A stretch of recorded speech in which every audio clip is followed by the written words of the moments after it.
হরে কৃষ্ণ মাতাজি। হরে কৃষ্ণ।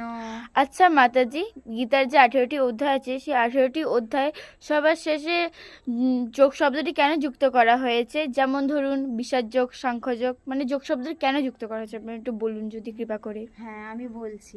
কারণ এই যোগ শব্দটির অর্থ হচ্ছে ভগবানের সঙ্গে মানবকে যোগ করা, যুক্ত করা। সেই জন্যে এই গীতায় যে 18টি অধ্যায় আছে, এর মধ্যে ভক্তি যোগ বলে একটি যোগ আছে।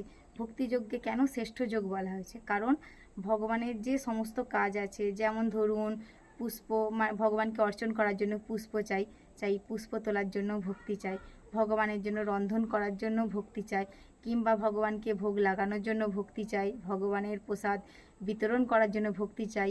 প্রত্যেকটা কাজেই ভক্তি চাই, কারণ ভক্তির কাছে ভগবান, ভগবান ছাড়া, ভক্তি ছাড়া ভগবান আসে না। তাই ভক্তিযোগকে শ্রেষ্ঠ যোগ বলা হয়েছে। হরে কৃষ্ণ।